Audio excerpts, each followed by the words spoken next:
जय श्री कृष्णा।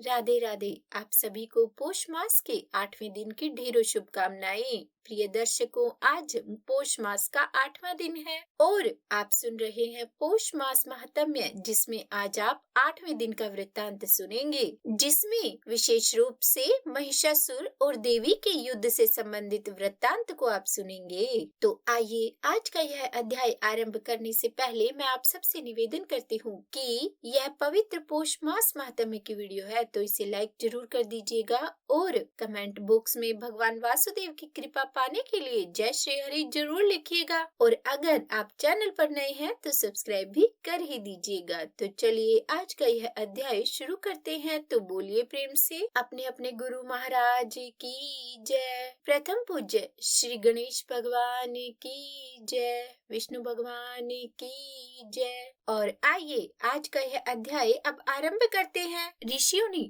श्री सूत जी महाराज से कहा कि हे सूत जी, हे द्वापायन के शिष्य, हे पुराणों के ज्ञाताओं में श्रेष्ठ, आपने पहले हमें बताया कि उत्तम चक्र तीर्थ देवीपट्टनम तक फैला हुआ है, इसीलिए अब हम आपसे कुछ प्रश्न पूछते हैं। वास्तव में वह देवीपट्टनम कहाँ है जहाँ तक यह चक्र तीर्थ फैला हुआ है, और इसका नाम देवीपट्टनम कैसे पड़ा? राम सेतु मूल और चक्र तीर्थ में स्नान करने वाले पापियों का पुण्य क्या है? और हे पुराणों के ज्ञाताओं में श्रेष्ठ, कृपया करके इसका और अन्य विवरण भी हमें विस्तार से बताइए। हम सब आपसे प्रार्थना करते हैं। यह सुनकर श्री सूत जी महाराज कहने लगे कि मैं सब कुछ आपको विस्तार से बताऊंगा। हे ऋषियों, ध्यान से सुनो। यह वृत्तांत पढ़ने और सुनने वालों के सभी पापों का नाश कर देता है। और फिर श्री सूत जी महाराज बोले कि माता सीता के स्वामी रघुवंश के वंशज ने समुद्र में 9 शिलाखंड रखकर सेतु का पहला भाग बनाया। उस स्थान को देवीपुरा कहा जाता है। देवीपुरा कहते हैं जो सेतु का पहला स्थान भगवान राम के द्वारा बनाया गया था। और जहाँ तक चक्र तीर्थ फैला है, हे श्रेष्ठ ऋषियों, अब मैं आपको बताता हूँ उसका नाम देवीपट्टनम कैसे पड़ा। ध्यान से सुनिए। पूर्व काल में असुरों और देवों के बीच हुए युद्ध में अदिति के सभी पुत्र देवों द्वारा मारे गए थे, इसीलिए वह अत्यंत व्याकुल और व्यथित थी। उन्होंने अपनी पुत्री से इस प्रकार यह शब्द कहे। अदिति ने कहा कि हे प्रिय पुत्री, वन में जाकर उत्तम तपस्या करो ताकि पुत्रों की संतान हो सके। हे भद्र महिला, सभी संयम और व्रतों का पालन करो, अपनी इंद्रियों को वश में रखो। इंद्र और अन्य सुरों के समान पुत्र की इच्छा उनके आक्रमण से नहीं बच पाएगी। तो जब देवताओं और दानवों का संग्राम छिड़ा तो उसमें दानवों की पराजय हुई और जो असुरों की माता अदिति थी वह बड़ी चिंतित हुई, बड़ी परेशान हुई, क्योंकि उसके सभी पुत्र मारे जा चुके थे। और फिर तब उन्होंने अपनी पुत्री से कहा कि बेटी, तुम जाओ और जाकर घोर तपस्या करो, और वह तपस्या देवताओं का नाश करने वाले पुत्र की प्राप्ति के लिए होनी चाहिए। देखो, इसीलिए वो देवता इसे आसानी से पूरी नहीं होने देंगे, वे अवश्य विघ्न डालेंगे। तब अपनी माता के ऐसा कहने पर उसने अपनी माँ को प्रणाम किया और भैंस का रूप धारण करके वह वन में गई और 5 अग्नियों के बीच में तपस्या करने लगी। उसने अत्यंत कठोर तपस्या की, जिसके कारण समस्त लोक कांप उठे। उसकी तपस्या के दौरान तीनों लोक बुरी तरह भयभीत हो गए। श्री सूत जी महाराज कहते हैं कि हे श्रेष्ठ ऋषियों, इंद्र सहित अनेक सुर लज्जित हो गए। ऋषि सुप्रस्व उनकी तपस्या से व्याकुल हो गए और उन्होंने उनसे कहा कि हे सुंदर महिला, मैं प्रसन्न हूँ। हे भद्रे, मैं तुम्हारी तपस्या से अति प्रसन्न हूँ, इसलिए मैं तुम्हें वरदान देता हूँ कि तुम्हें भैंस के मुख और मनुष्य के शरीर वाला पुत्र होगा। महिषा नाम का यह पुत्र अत्यंत बलवान और शक्तिशाली होगा। वह स्वर्ग और देवेंद्र को अपनी सेना सहित उत्पात मचाएगा। यह कहकर और उसे समझा बुझाकर ऋषि सुपर्शु ने उसे तपस्या से विमुख कर दिया, अर्थात उसकी तपस्या रुकवा दी, तपस्या के भाव से उसे दूर कर दिया। और वे इस प्रकार आशीर्वाद देकर अपने लोक को लौट आए। और फिर जैसा कि ऋषि ने भविष्यवाणी की थी, उनके पुत्र महिषा का जन्म हुआ और वह सागर की तरह बड़ा ही बलवान और पराक्रमी था। अब प्रिय दर्शकों, इसके बाद आप असुरों के सरदार और विप्राचित्र के पुत्र विंध्यनमाली और पृथ्वी पर स्थित सभी महान असुरों ने महिषा को प्राप्त वरदानों के बारे में सुना और वे हर्ष पूर्वक उनके पास गए और महिषासुर से इस प्रकार बोले कि हे अत्यंत बुद्धिमान, पूर्व में हम स्वर्ग पर शासन करते थे, पर भगवान विष्णु की शरण लेने के कारण देवताओं ने हमारा राज्य जबरन हमसे छीन लिया। हे महिषासुर, अपनी शक्ति से हमारा खोया हुआ राज्य पुनः प्राप्त करो। अब अपनी पूरी शक्ति और पराक्रम प्रदर्शित करो। तुम अतुल्य बलवान हो। ब्राह्मण द्वारा प्रदत्त वरदानों पर तुम्हें यथासिद्ध गर्व है। युद्ध में इंद्र और देवताओं की सेना का वध करो, उनका संहार करो। और फिर दानवों द्वारा ऐसा सुनकर वह अत्यंत वीर महिषा अमर प्राणियों से युद्ध करने की इच्छा से अमरावती गया। देखिए, अमरावती राजधानी है देवराज इंद्र की। और फिर उसके बाद देवों और असुरों के बीच में 100 वर्षों तक युद्ध चला। अब क्योंकि देवता तो अमर है, मर तो सकते नहीं, लेकिन इस बार असुर भी बड़े शक्तिशाली थे, अतः उनके बीच का जो युद्ध है वो 100 वर्षों तक चलता रहा। और फिर सूत जी कहते हैं कि हे ब्राह्मणों, भय के कारण देवों की सेना भाग गई। इंद्र को आगे रखते हुए सभी देव ब्रह्मा के पास चले गए। इतना भयंकर युद्ध था कि अंत में देवताओं के पैर उखड़ गए और वे भागने लगे। और फिर भागकर वे सभी ब्रह्मा जी के पास गए और उनसे निवेदन किया कि इस युद्ध को खत्म करो, असुरों का विनाश करो। तब ब्रह्मा जी ने कहा कि सुनो, इसका हल मेरे पास नहीं है। और फिर ब्रह्मा जी उन सभी देवताओं को लेकर जहाँ नारायण और शिव उपस्थित थे उस स्थान पर पहुँचे। वहां जाकर उन्हें प्रणाम किया। प्रणाम करके और विभिन्न प्रकार की प्रार्थनाओं द्वारा उनकी स्तुति की। और फिर स्तुति करके ब्रह्मा ने उन्हें महिषासुर के कुकर्मों की सूचना दी। उन्होंने बताया कि प्रभु, क्या क्या हो रहा है, महिषासुर क्या क्या कर रहा है। उन्होंने असुरों द्वारा असुरों पर किए गए अत्याचारों की सूचना भगवान शंभु और भगवान विष्णु को दी। और फिर उन्होंने बताया कि इंद्र, अग्नि, यम, सूर्य, चंद्र, कुबेर, वरुण और अन्य सभी देवताओं को उनके पद से अलग कर दिया है। जो भी सभी देवता हैं, उनको उनके पद से हटा दिया है। और साथ ही उसने अन्य देवताओं की शक्तियों पर भी कब्जा कर लिया है। महिषासुर द्वारा सताए जाने वाले या फिर उनके द्वारा सताए जाने पर और पद से हटाए गए ये देवता स्वर्ग छोड़ यहाँ वहाँ भटकने को मजबूर है। वे अब मनुष्यों की तरह पृथ्वी पर भटक रहे हैं। मेरे प्रभु, मैं आपको यही सूचित करने आया हूँ। मैं उन्हीं देवताओं के समूह के साथ यहाँ आया हूँ जो यहाँ आए हैं, उनकी रक्षा कीजिए। और इस प्रकार ब्रह्मदेव ने भगवान शंकर और भगवान विष्णु को सारा वृत्तांत कह सुनाया। ब्रह्मा जी के वचनों को सुनकर भगवान विष्णु और महेश्वर क्रोधित हो गए। दोनों को अत्यंत क्रोध आया, क्योंकि देवताओं के रक्षक हैं वे, सृष्टि के रक्षक हैं वे।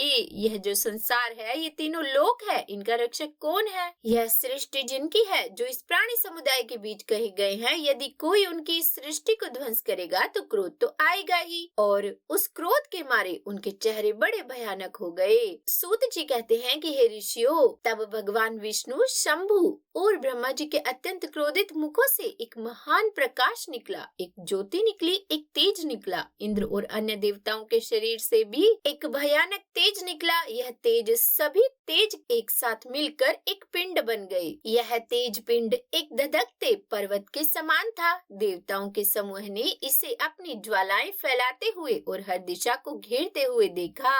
अग्नि की इस तेज से भरी आकृति ने स्त्री का रूप धारण कर लिया। हे ब्राह्मणों, शिव का तेज उसका चेहरा बना, विष्णु का तेज उसकी भुजाएं बनी और ब्रह्मा की तेजस्विता चरणों में समाहित हो गई। इंद्र की तेजस्विता कमर में समाहित हुई। जटाएं यम के प्रकाश से और स्तन चंद्रमा की चमक से निर्मित हुए। हे श्रेष्ठ ऋषियों, वरुण के प्रकाश से पिंडली और जांघें विकसित हुई। पृथ्वी के प्रकाश से कूल्हे और कमर बनी और सूर्य के प्रकाश से पैरों की अंगुलियां बनी। हाथों की अंगुलियां वसुओं के तेज से बनी। हे श्रेष्ठ ऋषियों, नाक कुबेर के तेज से बनी। दांतों की पंक्तियां 9 प्रजापतियों के प्रकाश से बनी। आंखों का जोड़ा अग्निदेव के तेज से बना। 2 संध्याएं भोर और गोधुली उनके बोहें बनी। पवन देव का तेज उनके कान बन गए और देवी के अन्य अंग अन्य देवताओं के भयानक तेज से विकसित हुए। इस प्रकार अत्यंत तेजस्वी रूप वाली माँ दुर्गा का जन्म हुआ। वह सभी के लिए अजय प्रतीत हुई।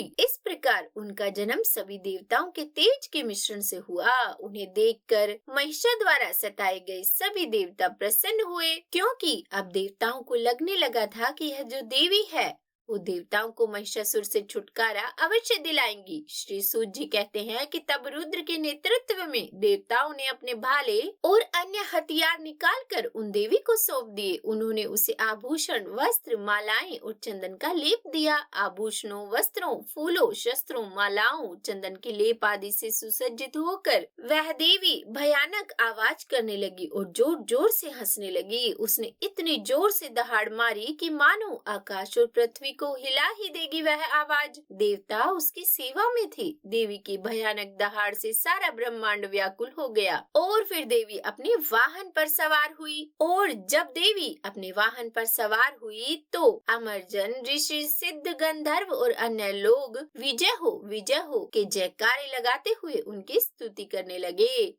देवी के अत्यंत भयानक दहाड़ से तीनों लोग विचलित हो गए। यह देखकर देवताओं के शत्रु दैत्य भी शस्त्र धारण करके उठ खड़े हुए। तो इस प्रकार से देवी की जोरदार दहाड़ से दानवों को भी यह सूचना मिल गई कि देवी अब उनका संहार करने के लिए आ गई है। और ऐसा सुनकर सभी दानव हथियार लेकर युद्ध के मैदान में खड़े हो गए। महिषा भी अत्यंत क्रोधित हो गया। उसने अपने विशाल शस्त्र उठाए और असुरों से घिरे हुए उस ध्वनि की दिशा की ओर बढ़ा। अपनी सभी सेना को साथ लेकर उस दिशा की ओर चल दिया जहाँ से वह अट्टहास की ध्वनि आ रही थी। उन्होंने देवी को अपने तेज से तीनों लोकों में व्याप्त देखा। उनके असंख्य हाथ शस्त्रों से सुसज्जित थे। उन्होंने अपनी गर्जना से पूरी पृथ्वी को कपा दिया था। उन्होंने शेष सहित बड़े बड़े सर्पों को उत्तेजित कर दिया। देवी को देखते ही असुर अपने शस्त्र उठाकर तैयार होकर खड़े हो गए। उसके बाद असुरों और देवी के बीच में अनेकों हथियारों से युद्ध आरंभ हुआ। बाणों, चक्रों, गदाओं और बड़े बड़े